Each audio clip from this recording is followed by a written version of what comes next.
বাংলাদেশ জিন্দাবাদ, ঐক্য জিন্দাবাদ এই প্রতিপাদ্যকে সামনে রেখে পাবনা জেলায় বাংলাদেশ জাতীয়তাবাদী শ্রমিক দলের কর্মী সমাবেশ অনুষ্ঠিত হয়েছে। রবিবার 10 নভেম্বর দুপুরে পাবনা জেলা শাখার শ্রমিক দলের আয়োজনে কেন্দ্রীয় বাস টার্মিনালে এই কর্মী সমাবেশ অনুষ্ঠিত হয়েছে। অনুষ্ঠান শুরুতেই 9টি উপজেলা থেকে শ্রমিক দলের নেতাকর্মীরা খণ্ড খণ্ড মিছিল নিয়ে সভায় অংশগ্রহণ করেন।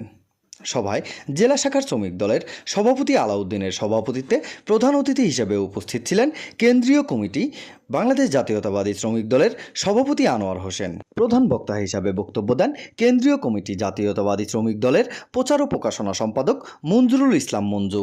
বিশেষ অতিথি হিসেবে উপস্থিত ছিলেন কেন্দ্রীয় কমিটি বাংলাদেশ জাতীয়তাবাদী শ্রমিক দলের সহ সাধারণ সম্পাদক আব্দুস সামাদ, সহ সাধারণ সম্পাদক MG ফারুক, সাংগঠনিক সম্পাদক ও পাবনা জেলা শাখার শ্রমিক দলের সাধারণ সম্পাদক আব্দুল গফুর, কেন্দ্রীয় কমিটির শ্রমিক দলের সদস্য আহসান হাবিব সহ জেলা শাখার অন্যান্য নেতাকর্মীরা উপস্থিত ছিলেন।